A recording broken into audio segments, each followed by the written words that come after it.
Sama-sama memuja dan memuji Allah Subhanahu wa taala dengan mengucapkan tahmid, sebab ketika kita mengucapkan tahmid atau alhamdulillah, kata Nabi sallallahu alaihi wasallam, walhamdulillahi tamlaul mizan. Saat kita mengucapkan alhamdulillah yang mungkin kita anggap sepele jamaah, tapi ternyata kalimat yang sering jamaah ucapkan itu, kata Rasul, itu akan memperberat timbangan amal soleh kita. Jadi alhamdulillah itu atas segala keadaan jemaah. Mau cuacanya dingin ya alhamdulillah. Kalau hari ini gimana jemaah? Dingin atau agak panas nih jemaah? Alhamdulillah kita bersyukur kepada Allah atas nikmat yang Allah berikan kepada kita. Karena hidup ini pasti akan berpasang-pasangan jemaah. Ada orang itu ya diuji dengan senang ya. Ada juga kadang diuji dengan sedih. Ada juga kadang diuji dengan kemudahan. Kadang juga diuji dengan kesulitan jemaah. Kadang diuji dengan sakit. Kadang juga diuji dengan apa? Sehat. Kadang orang tersebut diuji dengan sempit. Maksudnya adalah hidupnya semuanya serba tidak beres. Kadang juga orang itu diuji dengan lapang jemaah. Semuanya ada. Semuanya ada. Dan ketika kita mendapati segala kondisi itu, Nabi Shallallahu Alaihi Wasallam itu sudah ngajarin kita jemaah. Kalau Nabi itu sedang senang, ya diberikan kenikmatan, maka beliau ucapkan alhamdulillahilladzi bi ni'matihi tatimmus shalihat. Segala puji milik Allah Subhanahu wa taala yang dengan nikmat-nikmatnya kebaikan itu menjadi sempurna. Kita dapat sehat jamaah, ucapin alhamdulillahilladzi bi ni'matihi tatimmus shalihat. Dapat rezeki, dapat nikmat apapun bentuknya, ucapkan itu. Tetapi sebaliknya ketika mungkin kita mendapati sesuatu yang bagi kita tidak mengenakan, Nabi ajarkan kepada kita untuk mengucapkan alhamdulillahi ala kulli hal. Alhamdulillahi ala kulli hal yang artinya segala puji milik Allah atas segala keadaan.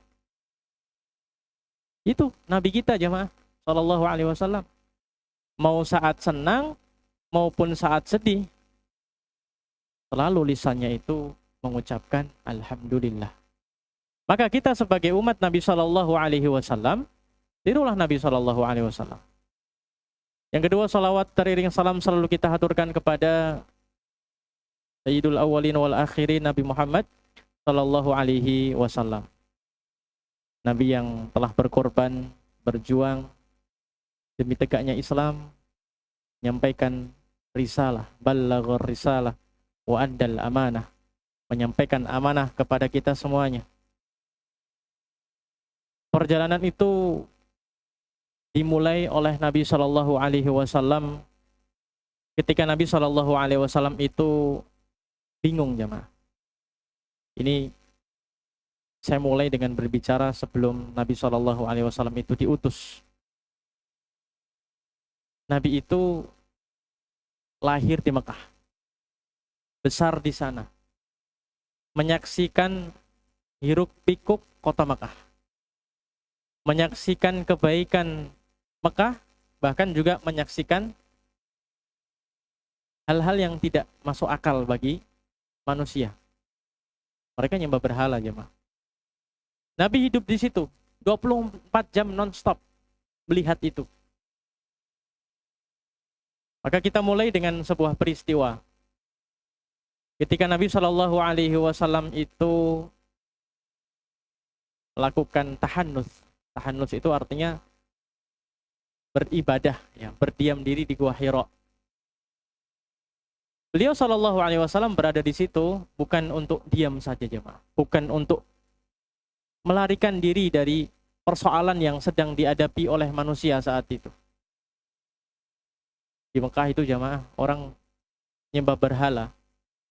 Sampai ada orang yang ketika menyembah berhala itu, mereka itu kalau bosen jemaah ya, mereka akan apa? Ganti ganti berhala. Misalnya mereka punya ini berhala gitu kan, punya patung.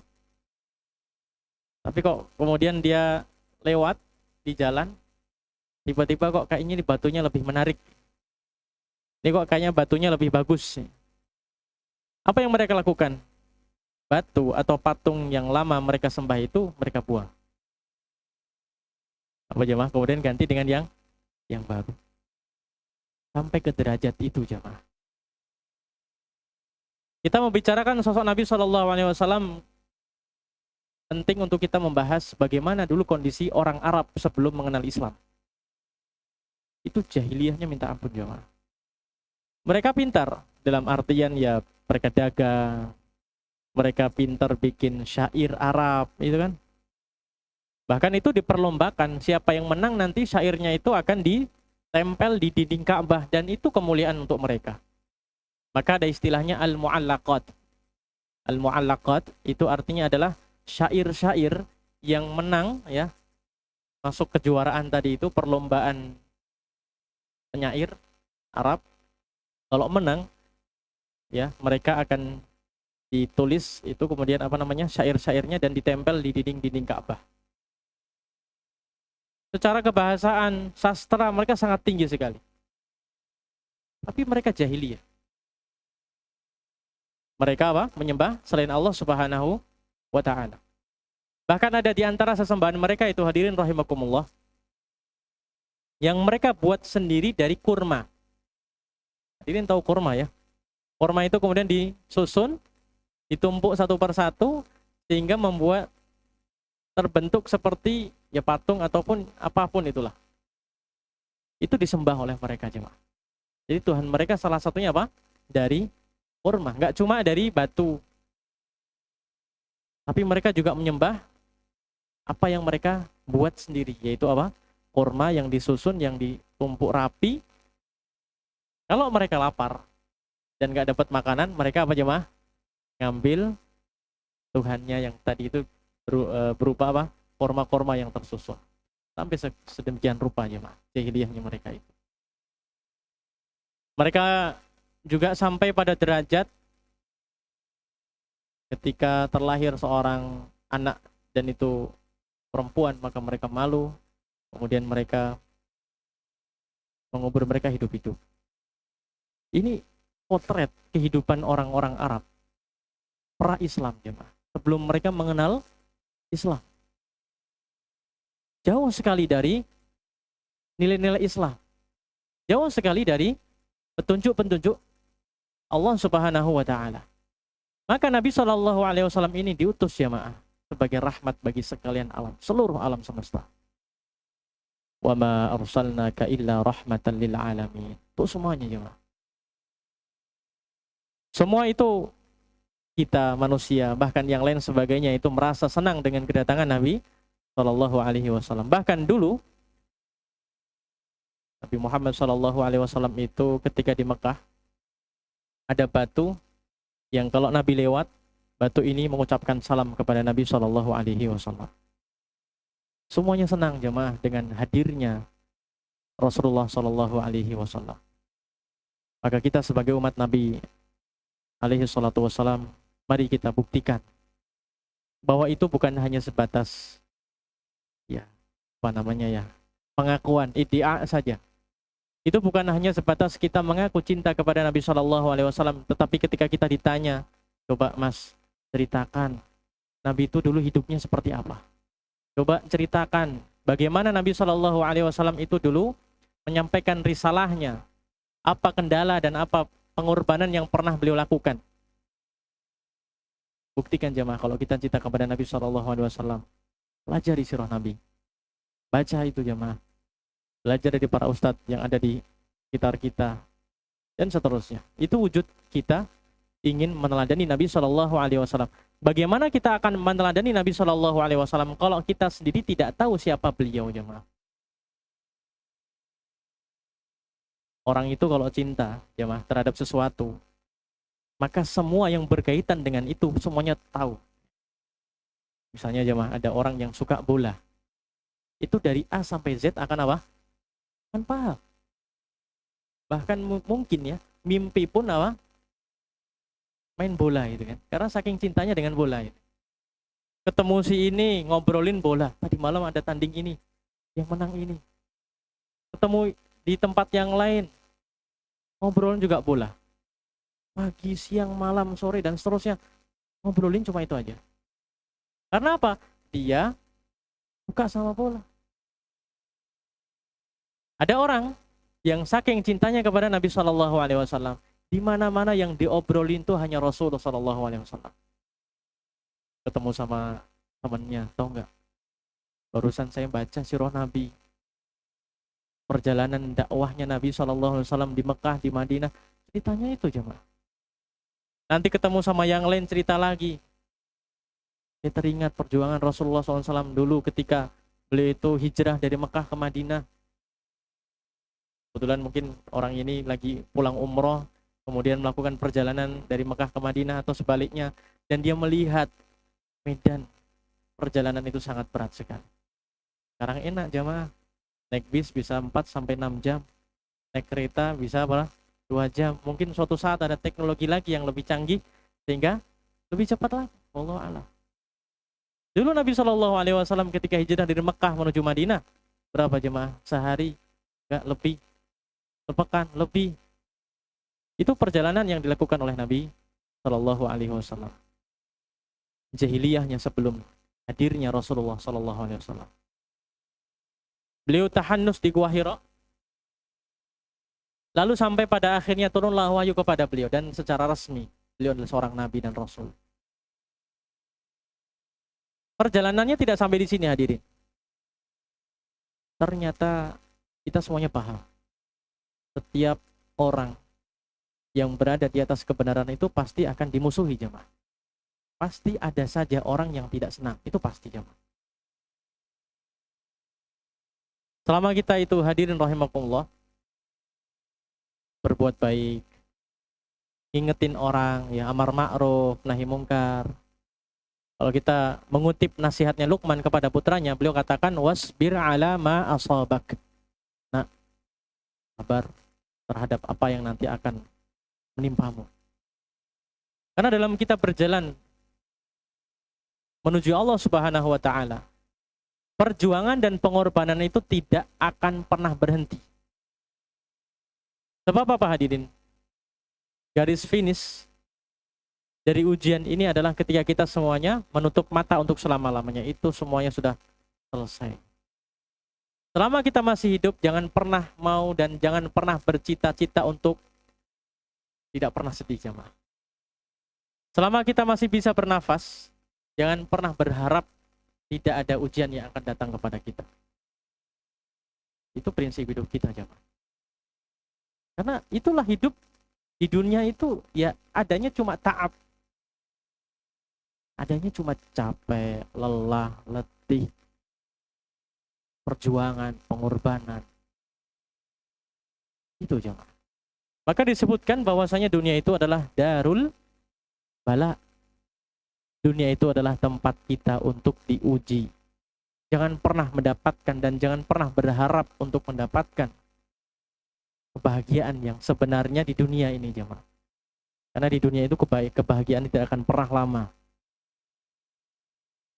Dan kita semuanya paham betul bagaimana perjuangan Rasulullah Shallallahu Alaihi Wasallam ketika beliau kemudian itu mendapatkan risalah wahyu dari Allah Subhanahu Wa Taala, kemudian beliau sampaikan secara personal ya dari satu orang ke orang yang lain, kemudian turunlah setelah 3 tahun berlalu turun wahyu wa anzir ashiratakal aqrabin fasda' bima tu'mar wa a'rid 'anil jahilin dan seterusnya.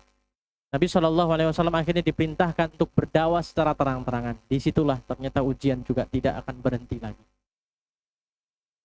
Sampai pada akhirnya Nabi Shallallahu Alaihi Wasallam pernah berdiri di atas bukit Sofa jemaah. Bukit Sofa itu adalah bukit yang paling dekat dengan Ka'bah. Jadi kalau orang selesai tawaf kemudian sa'i, maka bukit yang paling dekat untuk dia temukan nanti adalah Bukit Sofa. Dan nanti sebelah sana ada namanya Bukit Marwah. Nabi berdiri di atas Bukit Sofa dan memanggil kabilah-kabilah Arab yang ada saat itu. Kemudian Nabi SAW mengatakan, wahai orang-orang, wahai saudara-saudaraku, wahai kaumku, kalau seandainya aku katakan kepada kalian bahwa di balik bukit ini sebentar lagi akan ada musuh yang akan nyerang kita, apakah kalian akan percaya dengan omonganku?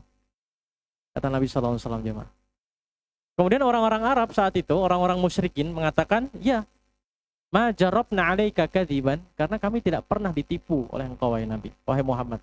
Karena mereka belum mempercayai sebagai Nabi. Kami tidak pernah ditipu oleh engkau. Kemudian Nabi SAW mengatakan, sesungguhnya aku ini adalah utusan Allah. Datanglah pamannya yang bernama Abu Lahab, jemaah. Sambil nunjuk dengan jarinya, Abu Lahab mengatakan, tabban lak alihada jama'atana. Celakalah engkau Muhammad. Apakah untuk urusan yang seperti ini engkau kumpulkan kita? Maka turunlah ayat atau surat Al-Lahab. Tabbat yada abi lahabi wa tab, dan seterusnya. Ujian telah didapatkan oleh Nabi SAW, baik itu ujian verbal ataupun fisik, jemaah. Semuanya. Maka kalau kita merasa bahwasanya kita ini adalah satu-satunya orang yang paling berat musibahnya, jemaah, itu jangan percaya. Karena apa? Masih ada orang yang lebih berat ujiannya ketimbang kita. Itu Nabi Muhammad SAW. Ujian beliau yang didapatkan juga adalah, karena tadi, setiap orang yang memegang kebenaran itu pasti akan diuji oleh Allah Subhanahu wa ta'ala. Diuji dengan kaumnya sendiri yang tidak mau percaya. Bahkan beliau, hadirin rahimakumullah, ketika berdakwah di Mekah, kemudian tidak ada atau sedikit orang yang mau percaya dengan apa yang beliau bawa, kemudian beliau pergi ke Taif. Taif itu kalau ya di Jogja seperti ini, seperti Kaliurang, jemaah. Jadi dia agak tinggi, ya dingin di sana. Bahkan di Taif ini, jemaah rahimakumullah, kalau di Mekah panas, di Taif itu dingin. Bahkan kalau pas musim dingin seperti bulan Januari, ya puncak-puncaknya itu sampai bisa turun es, jemaah, ya bukan salju tapi es. Itu tinggi. Nabi naik ke atas, jemaah. Untuk apa, jemaah? Untuk menyampaikan risalah dari Allah Subhanahu wa ta'ala untuk kita. Tapi ternyata responnya juga sama seperti responnya orang-orang musyrikin Mekah. Sampai di sana Nabi SAW tidak dihormati, tidak dihargai. Bahkan Nabi SAW ketika pulang dilempari oleh anak-anak kecil dengan batu, dengan kotoran, dan dengan yang lainnya sampai berdarah kakinya, jemaah SAW. Di jalan pulang, jemaah, menuju Mekah, beliau tiba-tiba didatangi oleh malaikat Jibril. Malaikat Jibril tahu Nabi Muhammad sedang sedih. Malaikat Jibril kemudian mengatakan, wahai Muhammad, sesungguhnya aku datang bersama dengan malakul jibal. Aku datang bersama dengan malaikat penjaga gunung.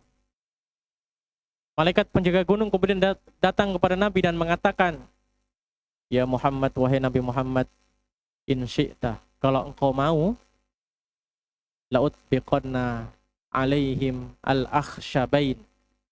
Kalau engkau mau, aku akan angkat dua gunung yang ada di dekat Masjidil Haram. Dua gunung itu disebut atau namanya adalah, masih ada sampai sekarang, yaitu Jabal atau Gunung Quayqi'an dan Gunung Abu Qubais. Kata malaikat penjaga gunung tadi, kalau engkau mau, aku akan angkat gunung itu dan aku akan lemparkan kepada orang-orang Mekah itu. Sehingga apa? Selesai urusanmu. Kau tidak akan pernah diganggu lagi oleh mereka. Saat Nabi SAW sedih, jemaah, sudah tidak tahu lagi harus bagaimana itu kan. Beliau terluka, SAW. Kalau kita pada posisi itu, jemaah, apa yang akan kita katakan kepada malaikat penjaga gunung tadi, jemaah? Udah langsung aja gitu kan. Karena kita sudah saking jengkelnya itu.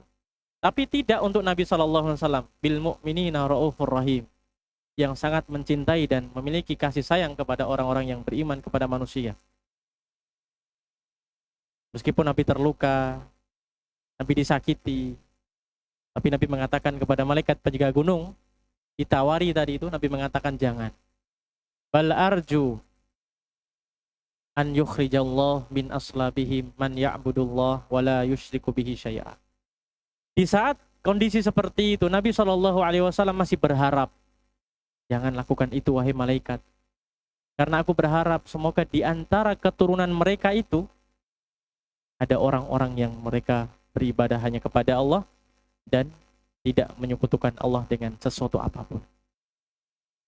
Kapan itu jemaah? Nabi berharap, ternyata benar apa adanya jemaah. Seandainya Nabi SAW marah saat itu, Nabi murka, mungkin hari ini kita tidak bisa melihat Mekah lagi jemaah, atau Ka'bah lagi. Karena apa? Sudah rata dengan tanah. Tapi karena kesabaran dari Nabi SAW, beliau rela untuk berkorban, berjuang untuk umatnya jemaah. Dan ternyata benar jemaah. Apa yang diharapkan oleh Nabi SAW itu sesuai dengan kenyataan. Abu Jahal dulu adalah orang yang sangat memusuhi Nabi SAW, bahkan sampai Abu Jahal mati sekalipun tidak beriman kepada Allah. Tapi lihatlah jemaah, salah satu dari putra Abu Jahal itu menjadi sahabat Nabi SAW. Ada yang tahu siapa namanya jemaah? Siapa putra Abu Jahal? Ini bapaknya ini Abu Jahal, ini apa ya? Pemimpinnya musyrikin Mekah. Tapi anaknya itu sahabat Nabi. Siapa? Ada yang tahu jemaah siapa namanya? Ikrimah jemaah. Ikrimah bin Abi Jahal. Ini harapan dari Nabi SAW. Benar. Nabi SAW bersabar. Diperlakukan tidak baik oleh Abu Jahal. Diperlakukan tidak baik oleh orang-orang musyrikin Mekah yang lain sebagainya. Tapi Nabi berharap semoga kelak di antara keturunan mereka, ya sudah gak apa-apalah, bapaknya seperti itu, semoga nanti anaknya baik. Itu perjuangannya. Tidak sampai di sini, bahkan ketika Nabi SAW di Mekah, Nabi diperintahkan untuk hijrah oleh Allah Subhanahu wa taala. Padahal Nabi sudah sangat cinta dengan Mekah. Tanah kelahirannya, masa kecilnya di situ, kenangannya di situ jamaah. Semuanya di situ. Tapi karena ini adalah perintah dari Allah Subhanahu wa taala, maka Nabi SAW diminta untuk hijrah ke Madinah. Ditinggalkan itu semuanya. Bahkan sampai dikejar. Bahkan sampai di Madinah pun Nabi juga mendapatkan kezaliman dari orang-orang munafikin. Kalau di Makkah musuhnya adalah orang-orang musyrikin. Sekarang ketika Nabi SAW di Madinah, maka orang yang memusuhi beliau itu adalah orang-orang yang mengaku pada barisannya sendiri, yaitu orang-orang munafikin. Mereka ngakunya sebagai umat Nabi, tetapi mereka sebetulnya adalah tidak beriman sama sekali kepada Rasulullah SAW. Maka buktikan cinta kita kepada Nabi jamaah. Pelajari sirah Nabi SAW. Baca itu jamaah. Jadikan itu sebagai semangat hidup kita. Saat kita mungkin sedang sedih jamaah, baca sirah Nabi. Oh ternyata ujian yang saya alami ini nggak ada bandingannya sama sekali dengan ujian Nabi SAW. Ditinggal wafat oleh anak-anaknya jemaah. Semua anaknya wafat. Kecuali satu, Fatimah. Yang masih hidup setelah Nabi SAW. Ummu Kulthum wafat, Ruqayyah, Zainab, Ibrahim, Al-Qasim, dan lain sebagainya. Semuanya wafat jemaah. Itu ujian yang dialami oleh Nabi SAW. Nah sekarang pertanyaannya untuk kita, apa yang sudah kita lakukan sebagai bukti dan bentuk kita cinta kepada Nabi SAW? Apakah ketika Nabi perintahkan kita sudah menjadi orang-orang yang berada di soft terdepan jemaah? Maksudnya adalah kita sudah siap untuk melakukan itu. Saat kita dilarang oleh Nabi SAW, jauhi ini misalnya. Apakah kita sudah berusaha untuk menjauhi itu? Atau kita masih punya hawa nafsu yang lebih kita cintai daripada Nabi SAW. Padahal kita sama-sama tahu bahwa kecintaan kita kepada Nabi itu adalah salah satu bukti iman kita. La yu'minu ahadukum hatta yuhibba hatta akuna ahabba ilaihi. Kata Nabi SAW, tidak sempurna iman salah satu di antara kita sampai Nabi itu lebih dicintai daripada dirinya sendiri, anaknya, orang tuanya, dan seluruh manusia yang ada. Cintai Nabi SAW. Buktinya apa? Salah satunya terdapat dalam buku Riyadhus Shalihin bab ke-243. Mari kita salah satunya selain kerjakan perintah beliau, lakukan perintah beliau, jauhi larangan beliau, dan mari kita perbanyak untuk mengucapkan salawat dan salam kepada Nabi Shallallahu Alaihi Wasallam. Allah Azza wa Jalla berfirman dalam surah Al-Ahzab 56, Innallaha wa malaikatahu yusalluna 'alan nabi ya ayyuhalladzina amanu sallu 'alaihi wa sallimu taslima. Ini perintahnya, Pak. Ini salah satu bukti kita cinta kepada Nabi Shallallahu Alaihi Wasallam. Selain kita juga tadi mempelajari sirah dan perjalanan hidup Nabi. Hadirin yang semoga dirahmati Allah Azza wa Jalla. Kelahiran Nabi Shallallahu Alaihi Wasallam itu memberikan taghyir, perubahan dan dampak yang sangat berarti bagi kehidupan manusia. Manusia yang dulunya itu berada dalam az-zulumat, kemudian sekarang berada dalam nur, cahaya dari Allah Azza wa Jalla. Manusia yang dulunya tidak tahu siapa itu Allah, kemudian kita dikenalkan melalui perantara Nabi Shallallahu Alaihi Wasallam siapa itu Allah Azza wa Jalla. Maka orang yang paling banyak pahalanya itu adalah Rasul, jemaah. Tiap kita sholat, maka pahala juga akan didapatkan oleh Nabi Shallallahu Alaihi Wasallam. Ada seseorang, jemaah, sahabat Nabi yang bernama Rabi'ah bin Ka'ab al-Aslami. Saya ulangi, ada seorang sahabat Nabi yang bernama Rabi'ah bin Ka'ab al-Aslami. Suatu saat bermalam di rumah Nabi. Dan Rabi'ah bin Ka'ab al-Aslami ini tahu kebiasaan Rasul. Kalau Nabi habis buang hajat, pasti Nabi akan berwudu. Sebelum diminta, Rabi'ah bin Ka'ab al-Aslami ini menyediakan ember atau wadah yang diisi air. Nabi kemudian bertanya, siapa yang menyediakan air ini? Kemudian disebutlah itu adalah sahabat beliau yang bernama Rabi'ah bin Ka'ab al-Aslami. Nabi SAW ingin memberikan apresiasi kepada orang yang telah membantunya tadi. Dan ini akhlak, jemaah. Kita juga ingin teladani Nabi SAW sebagai bukti cinta kita kepada beliau adalah apa? Bukan hanya sebatas kita taati aturan beliau, jauhi larangannya, perbanyak sholawat, pelajari sirah dan perjalanan hidupnya, tapi kita juga meniru akhlak dan adabnya, jemaah. Buktikan bahwasanya kita sebagai umat Nabi SAW bukan hanya dalam hal ibadah, jemaah, bahkan dalam hal akhlak. Buktikan kita ini juga menjadi bagian dari umat Muhammad SAW dari segala hal, dari semua bentuk yang pernah beliau lakukan. Nabi ingin membalas kebaikan sahabatnya yang bernama Rabi'ah bin Ka'ab al-Aslami. Kata Nabi SAW, sal, wahai Rabi'ah, minta sesukamu, aku akan kasih. Kata Rabi'ah bin Ka'ab, ya wahai Rasulullah, as'alu murafaqataka fil jannah. Saya ulangi, as'alu murafaqataka fil jannah. Aku minta bisa bersama engkau di surga. Kata Nabi SAW, awa ghaira dzalik, apakah nggak ada yang lain? Maksudnya Nabi SAW itu adalah Nabi ingin memberi imbalan berupa materi. Nabi ingin memberi materi, jamaah, imbalan, entah itu uang atau yang lain sebagainya. Tapi ketika Nabi mengatakan, ada nggak yang lain? Kata Rabi'ah bin Ka'ab, huwa dzak, itu wahai Nabi. Masya Allah. Kalau kita mungkin ketika diminta seperti itu, kita sudah mintanya macam-macam, jamaah ya.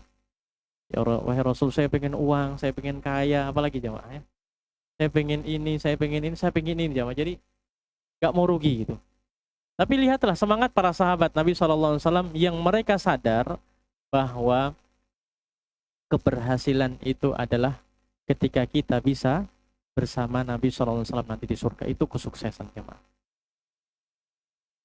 Maka setiap kesuksesan di dunia yang tidak membawa kita sukses di akhirat, itu adalah kesuksesan yang tidak ada artinya jemaah.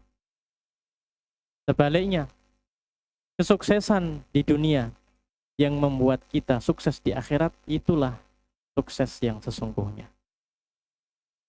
Seringkali kita tertipu jemaah dengan sukses yang sifatnya itu duniawi.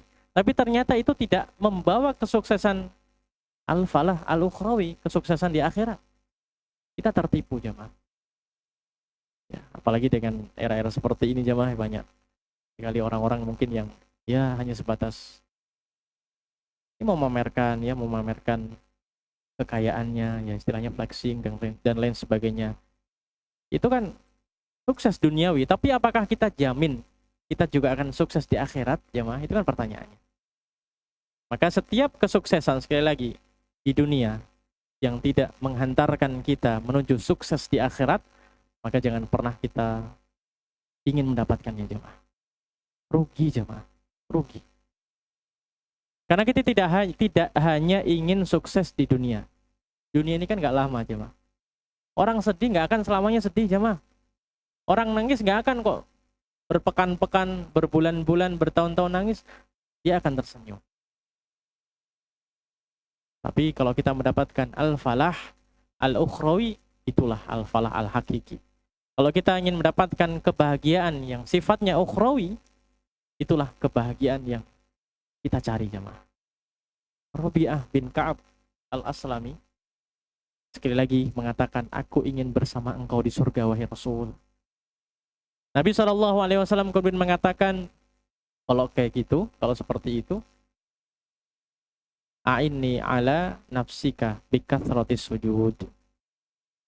Bantu dirimu untuk bisa masuk ke dalam surga bersamaku dengan perbanyak sholat jamaah.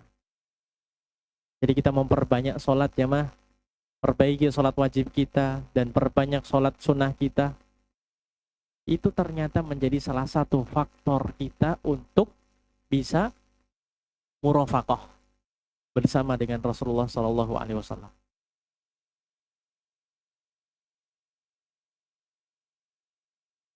Saya kutip salah satu buku yang ditulis oleh Ibnu Sayyidinas. Beliau mengatakan bahwa kata para sahabat, Nabi SAW itu, man ra'ahu badihatan habahu wa man arafahu ma'rifatan ahabbahu. Siapa yang lihat hanya sebentar, jadi hanya sekilas saja, orang yang melihatnya itu akan merasakan wibawanya Nabi. Ini aura iman ya, nur, cahaya iman yang ada di dalam wajah beliau, yang memancarkan keimanan, amal soleh, sehingga orang yang pertama kali ngelihat itu akan merasakan wibawa Nabi. Itu baru sekali ngelihat. Wa man arafahu ma'rifatan, tapi orang yang kenal dekat dengan Nabi, ahabbahu, pasti akan cinta kepadanya. Kita ini kan jamaah rahimakumullah beruntung jadi umat Nabi SAW, meskipun kita tidak pernah hidup semasa dengan beliau. Tapi jangan pernah kemudian kita ini sedih dan kecewa jemaah. Suatu ketika Anas bin Malik, Abu Hurairah radhiyallahu anhu dan lain sebagainya, para sahabat Nabi SAW itu berjalan bersama Nabi. Dan saat itu melewati Baqi, ya, pemakaman Baqi yang berada di sebelah timur Masjid Nabawi. Nabi lewat dan Nabi mengajarkan kepada kita kalau kita melewati makam ya, perkuburan, apalagi kuburan kaum muslimin, kita dianjurkan untuk ngapain jemaah? Untuk berdoa, ucapin salam, doakan untuk mereka. Nabi SAW lewat pemakaman Baqi, kemudian berhenti sejenak. Lalu beliau mengatakan, waditu anni laqitu ikhwani. Aku rindu, aku ingin bertemu dengan saudara-saudaraku. Para sahabat kemudian bingung. Awalasna ikhwanaka ya Rasulullah. Awalasna ikhwanaka ya Rasulullah. Bukankah kita ini adalah saudara-saudara engkau. Itu jawaban para sahabat. Bertanya lagi jamaah.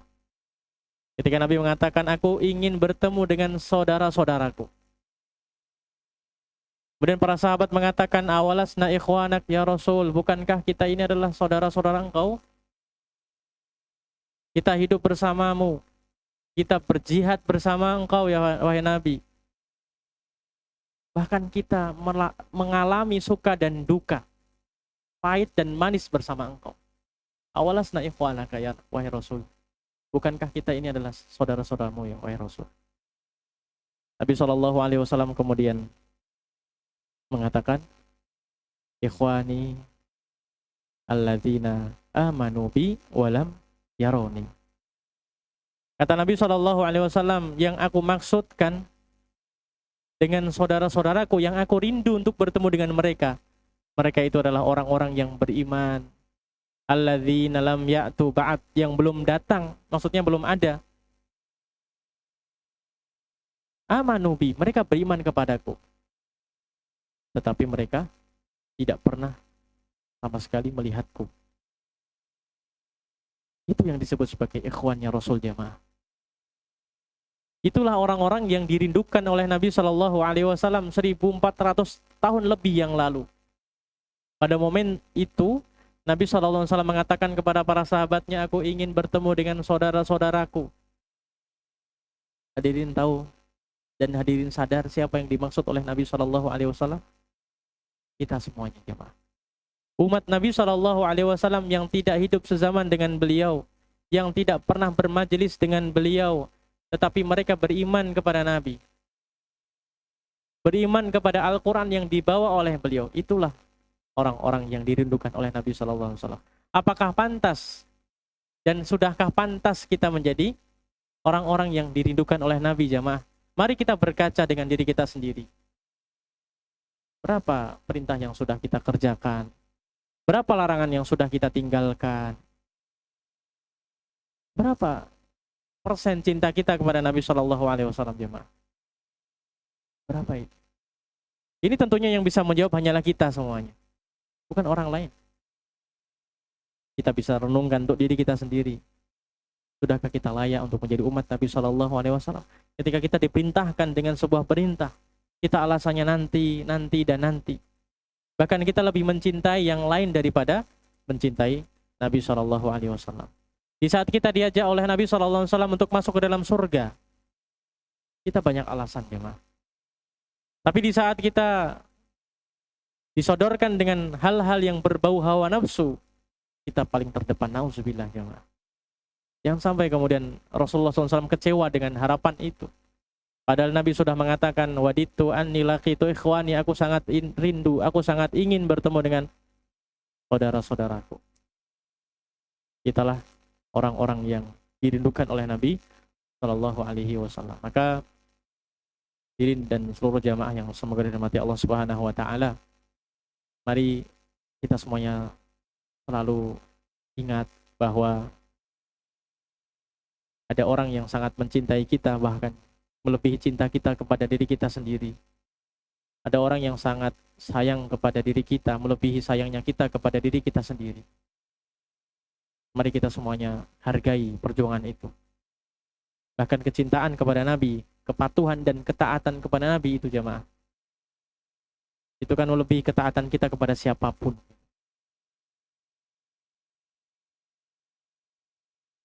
Yang perlu untuk menjadi renungan kita bersama, agar kita kelak juga bisa dipertemukan bersama dengan Rasulullah SAW. Kalaupun kita belum mendapatkan kesempatan itu di dunia jemaah, kita berharap semoga Allah Subhanahu Wa Taala pertemukan kita bersama Nabinya di jannahnya, amin ya robbal alamin. Itu cita-cita kita jemaah. Saat kita membaca perjalanan hidup Nabi SAW, seakan-akan kita ingin hadir di peristiwa itu. Kita ingin membersamai Nabi, tapi untuk hidup di zaman Nabi SAW itu butuh modal yang sangat besar jemaah. Mungkin kita merasa kecewa, ya Allah kenapa kok saya ini bukan menjadi bagian dari sahabat Nabi. Bersyukur jamaah, kita menjadi umat Nabi itu sangat-sangat nikmat yang besar. Hadirin, emang yakin kalau seandainya ini kita hidup di zaman Nabi, kita yakin ikut barisan Nabi Shallallahu Alaihi Wasallam jemaah? Siapa yang menjamin seperti itu? Bisa jadi sekarang dia beriman hari ini jemaah ya, di zaman ini. Tapi boleh jadi ketika dia hidup di zaman Nabi Shallallahu Alaihi Wasallam, dia malah ikut barisannya siapa? Abu Jahal misalnya jemaah. Bisa jadi saat itu mereka malah ikut barisannya Abdullah bin Ubay bin Salul. Maka saat kita hari ini jemaah menjadi bagian dari umat Muhammad SAW, alhamdulillah ucapkan itu. Karena kita nggak tahu mana yang terbaik. Karena kita tidak bisa minta seperti itu jemaah. Ini takdir yang tidak bisa kita otak-atik ya. Kita lahir di mana, ya kita lahir dari orang tua siapa, itu nggak bisa kita minta jemaah kepada Allah. Nah, kok saya itu orang Indonesia ya, kenapa saya bukan orang mana jemaah ya? Orang Eropa, kenapa saya nggak lahir di mana gitu kan? Itu udah, kita nggak bisa request ya, kita nggak bisa minta kepada Allah Subhanahu Wa Taala. Nah, hadirin yang semoga dirahmati Allah Subhanahu Wa Taala, terakhir saya ingin sampaikan salah satu juga hadis Nabi Shallallahu Alaihi Wasallam ya, terkait dengan semangat para sahabat Nabi Shallallahu Alaihi Wasallam untuk bersama dengan Nabi di dunia maupun di akhirat. Kata seorang sahabat, jadi ada seorang datang kepada Nabi, wahai Nabi, bagaimana mungkin ada orang yang mencintai orang yang solih, tetapi dia tidak pernah bertemu dengannya. Misalnya kita cinta kepada Abu Bakar As-Siddiq, tapi kita nggak pernah bertemu dan tidak pernah hidup bersama dengan Abu Bakar As-Siddiq. Kita cinta kepada Rasul, tapi kita nggak pernah bertemu Nabi, dan seterusnya. Maka Nabi Shallallahu Alaihi Wasallam bersabda, Al-mar'u ma'aman ahab. Seseorang itu kelak akan dikumpulkan bersama dengan orang yang dicintainya. Anas bin Malik jamaah ketika mendengarkan hadis ini, beliau senangnya minta ampun. Tidak pernah aku merasakan senang seperti aku mendengarkan hadis ini. Seseorang itu akan dikumpulkan bersama dengan orang yang dicintainya. Maka kata Anas bin Malik, mulai hari ini aku cinta Abu Bakar As-Siddiq, aku cinta Umar bin Khattab, aku cinta Utsman, aku cinta ini dan seterusnya. Karena apa jamaah? Meskipun kita bukan pada level Abu Bakar As-Siddiq, tapi ketika kita cinta kepada mereka dengan orang-orang soleh tadi, semoga kecintaan kita itu akan membuat kita bersama dengan mereka-mereka ini jamaah. Almaru ma'aman ahab. Kalau kita cinta kepada Nabi Shallallahu Alaihi Wasallam dengan cinta yang shadiq, cinta yang jujur, bukan hub muzayyaf ya, bukan cinta yang palsu, hanya sebatas pengakuan saja, tapi itu kosong dari ya, tidak ada sama sekali buktinya. Kita cinta kepada Nabi Shallallahu Alaihi Wasallam dengan harapan kita nanti akan dikumpulkan bersama dengan orang yang kita cintai, yaitu Nabi Muhammad Shallallahu Alaihi Wasallam. Perbanyak sholawat, karena tema kita adalah kita perbanyak sholawat kepada Nabi Shallallahu Alaihi Wasallam. Itu salah satu cara agar kita mendapatkan syafaat Nabi Shallallahu Alaihi Wasallam. Aulan nas di yaumal qiyamati, orang yang paling layak untuk mendapatkan syafaatku kata Nabi Shallallahu Alaihi Wasallam, di antaranya adalah orang yang memperbanyak sholawat kepada Nabi Shallallahu Alaihi Wasallam. Kita memperbanyak sholawat dan salam kepada Nabi Shallallahu Alaihi Wasallam itu juga bisa menghapuskan dosa kita, kemudian bisa mempermudah urusan kita. Kata Nabi Shallallahu Alaihi Wasallam, ketika ada seorang sahabat yang ingin memperbanyak sholawat dan salam kepada beliau, Nabi kemudian mengatakan, idzan yukfar dzanbuka wa yukfahamuka. Kalau seperti itu, engkau perbanyak sholawat dan salam kepadaku, engkau akan diampuni dosa-dosanya dan akan dibantu urusannya dan dihilangkan kesedihannya. Semoga kita semuanya layak menyandang umat Nabi Shallallahu Alaihi Wasallam, dan semoga Allah Subhanahu Wa Taala ampuni segala kesalahan-kesalahan kita, kelalaian kita, karena kita mungkin belum maksimal dalam meneladani Nabi Shallallahu Alaihi Wasallam. Dan kita berharap hadirin rahimakumullah, semua umat Nabi Muhammad Shallallahu Alaihi Wasallam, baik yang kita kenal maupun yang tidak kita kenal, kita doakan mereka kebaikan jemaah. Buktikan bahwasanya kita ini adalah umat Nabi sallallahu alaihi wasallam. Jangan pernah kita mau untuk diadu domba, jangan pernah kita mau untuk diajak bermusuhan, karena kita semuanya sama-sama beriman kepada Allah Subhanahu wa taala, beriman kepada Rasulullah sallallahu alaihi wasallam, beriman kepada Al-Qur'an, beriman kepada malaikat dan seterusnya. Mari kita semuanya renungkan bahwasanya Nabi sallallahu alaihi wasallam itu sangat mencintai kita dan balas cintanya itu dengan ketaatan. Tidak lebih dari itu, jemaah. Balas cintanya dengan ketaatan kepadanya. Wassallallahu wasallam ala nabiyina Muhammad wa ala alihi wa sahbihi ajmain. Terima kasih.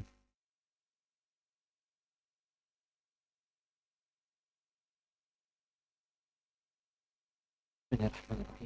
Baik, syukran jazakallah khair kepada Ustadz Ferry atas ilmu yang disampaikan kepada kita. Tadi kita sudah mendengarkan terkait bagaimana perjalanan dari Rasulullah Sallallahu Alaihi Wasallam, dari beliau perjuangannya di Mekah sampai ke Taif dan juga sampai ke Madinah, sangat luar biasa sekali ya. Kita akan membuka sesi tanya jawab. Ada waktu lebih kurang 20 menit lagi untuk teknis tanya jawab. Pertama kita persilahkan kepada jamaah ikhwan yang ingin bertanya, kami persilahkan mengangkat tangannya.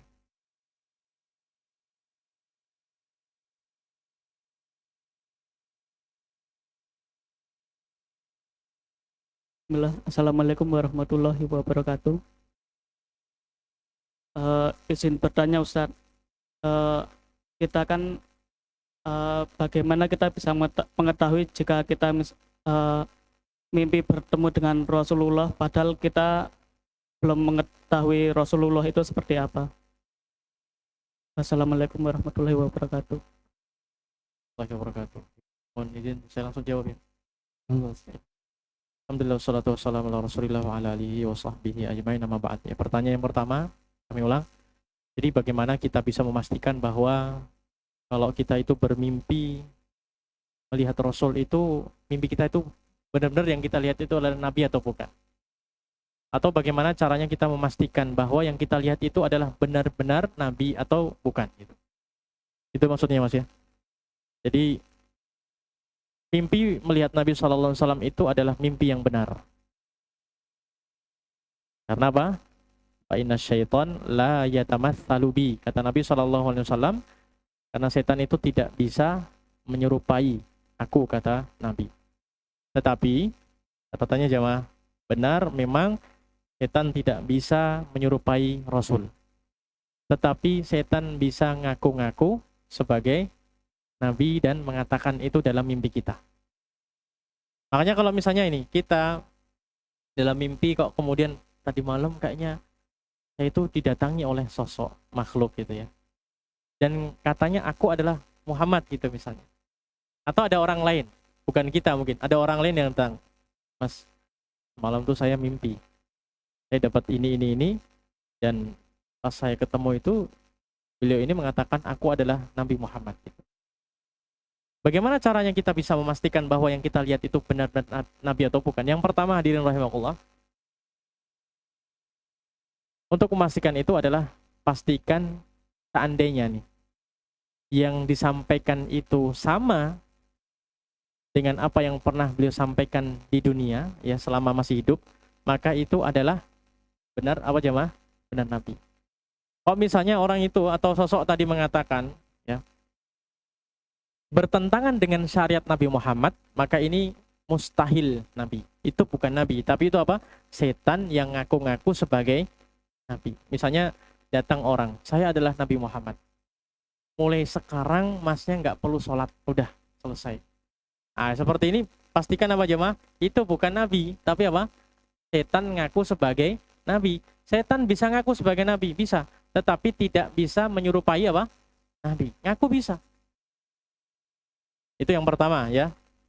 Kita pastikan bahwa apa yang beliau sampaikan itu sama syariatnya, tidak nambah dan tidak ngurang itu jemaah. Yang kedua adalah apa yang kita lihat itu adalah sama seperti yang dilihat oleh para sahabat saat beliau masih hidup. Bagaimana itu kita bisa mengetahui ciri fisiknya? Ada buku yang membantu kita untuk mengetahui itu, yaitu apa? Buku Asy-Syama'il Al-Muhammadiyah karya Imam At-Tirmidzi. Itu buku yang membahas tentang fisik Rasulullah Shallallahu Alaihi Wasallam, mulai dari ujung kepala sampai ujung kaki. Misalnya gini, kita coba pastikan, ada orang yang datang. Semalam saya ngelihat dalam mimpi itu ada orang yang ngaku sebagai nabi. Kita tanya dulu, Mas, jenengan tadi malam ngelihatnya apa? Saya lihat tadi malam itu orangnya tinggi banget, ke rumah gitu kan. Kita nggak usah cek jamaah, itu bohong. Karena apa jamaah? Nabi tingginya tidak tinggi banget. Dalam buku Asy-Syama'il Al-Muhammadiyah karya Imam Tirmidzi, Rasul Nabi itu laisa bit tawilil ba'in wala bil qasir. Tingginya itu ideal, tidak jangkung dan tidak pendek. Maka kalau ada orang yang ngaku dalam mimpinya itu melihat ada orang yang tinggi banget seperti pohon kelapa, gak usah bingung-bingung jamaah, itu bukan Nabi. Karena apa yang kita lihat dalam mimpi itu, ya fisiknya itu sama saat Nabi masih hidup. Yang lain misalnya, ngaku ketemu Nabi dan ketika ditanya, Mas, jenengan tadi malam ngelihat mimpinya seperti apa? Oh, saya didatangi oleh orang yang rambutnya itu semuanya putih. Hadirin katakan bohong. Kenapa? Nabi SAW ketika Nabi hidup, rambutnya itu ada yang putih, tapi tidak semuanya putih. Bahkan disebutkan dalam sebuah riwayat, rambut putih beliau itu tidak lebih dari 20 helai. Artinya kalau ada orang yang punya uban 20 helai, dari jarak jauh kelihatan jamaah? Gak kelihatan.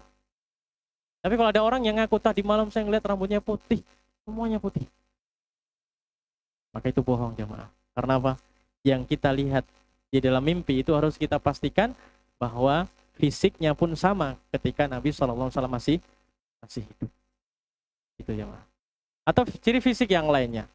Misalnya Nabi SAW di dalam hadis para sahabat disebutkan bahwa Nabi itu postur tubuhnya ya ideal, jadi tidak terlalu besar dan tidak kurus banget. Jadi kalau misalnya ada orang yang ketika dalam mimpinya disebutkan, saya ketemu katanya Nabi, tapi kok badannya besar banget. Nah, kita katakan itu bukan Nabi, tapi setan yang aku sebagai apa jemaah? Setan yang aku sebagai Nabi. Nah, itu ya Mas ya. Jadi yang pertama pastikan apa yang disampaikan itu sama. Yang kedua, sebelum memastikan itu adalah pastikan yang kita lihat itu adalah benar-benar fisik Nabi saat beliau masih hidup. Itu berkaitan dengan tingginya seperti apa dan lain sebagainya. Berkaitan dengan pakaiannya, atau misalnya ada orang yang aku ketemu Nabi dan ketika tanya, Mas tadi malam gimana lihatnya? Oh saya lihat Nabi itu pakai misalnya apa jamaahnya? Apa jamaahnya? Pakai jas misalnya. Nabi nggak pernah pakai jas jamaahnya. Meskipun halal pakai jas nggak ada masalah jamaah. Tapi Nabi tidak, saat itu belum ada pakaian itu jamaah. Ya. Jadi kalau ada orang yang ngaku dengan pakaian-pakaian yang apalagi dengan model-model hari ini, itu pastikan itu bukan Nabi Shallallahu Alaihi Wasallam. Wallahu a'lam.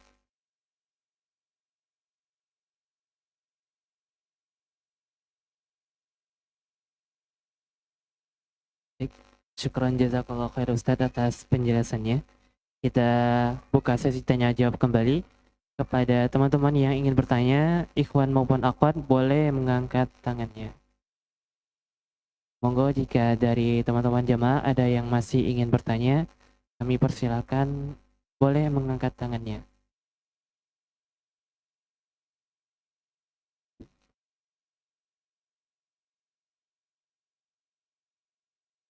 Baik, kita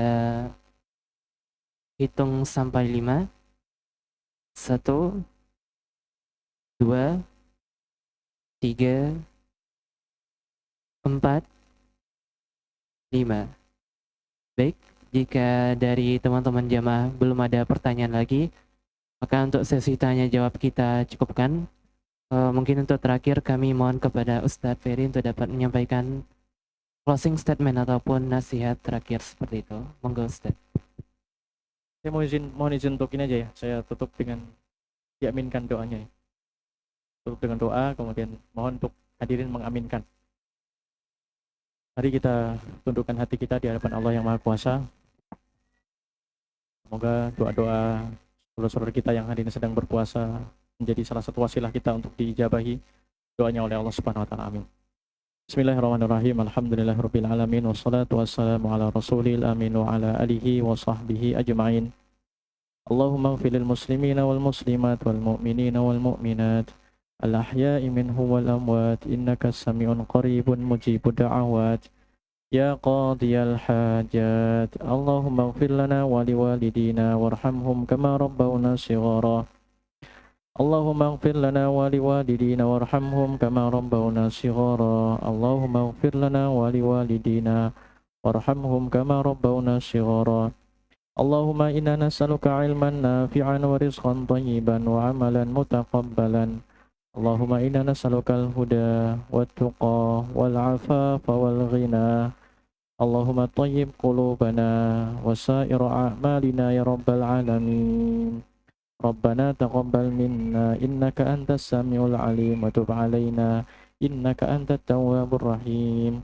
Rabbana la tuzigh qulubana ba'da idh hadaytana wa hab lana min ladunka rahmah innaka antal wahhab.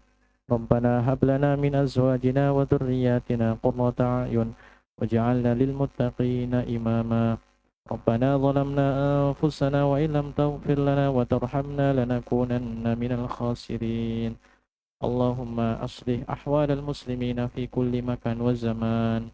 Allahumma aslih syababal muslimina fi kulli makan wa zaman.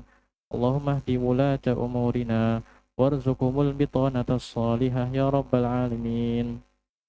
Allahumma hdihim ya rabbal alamin. Allahumma hdihim ya rabbal alamin. Allahumma ja'alna min hudatin muhtadin. Allahumma ja'alna minal hudatil muhtadin ya rabbal alamin. Rabbana hab lana min azwajina wa dhurriyyatina qurrata a'yun waj'alna lil muttaqina imama. Allahumma ansur ikhwanana al muslimina fi kulli makan wa zaman. Allahumma ansurhum nasran mu'azzara. Allahumma ansur ikhwanana fi Filastin. Allahumma ansurhum nasran mu'azzara. Allahumma kun lahum aunan wa dhahira. Allahumma kun lahum aunan wa dhahira. Allahumma anzil alaihimus sakinah ya rabbal alamin. Allahumma ansur ikhwanana al-mujahidina fi Filastin. Allahumma saddid ramyahum wa wahid sufufahum ya rabbal alamin. Allahumma shfi mardahum wa mardal muslimina ajma'in. Allahumma taqabbal syuhada'ahum. Allahumma taqabbal syuhada'ahum. Allahumma ansur ikhwanana al-muslimina fi kulli makan wa zaman. Allahumma azilla syirka wal musyrikin wa dammir a'da'aka a'da'ad-din. Allahumma arina ajaiba qudratik. Allahumma arina fihim ajaiba qudratik ya rabbal alamin. Allahumma zalzil a'da'aka a'da'ad-din. Allahumma zalzil a'da'aka a'da'ad-din. Allahumma zalzil a'da'aka a'da'ad-din. Rabbana atina fid dunya hasanah wa fil akhirati hasanah wa qina adzabannar. Wa sallallahu wasallam ala nabiyyina Muhammad wa ala alihi wa sahbihi ajma'in. Amin ya rabbal alamin. Semoga Allah Subhanahu wa taala kabulkan doa-doa kita semuanya.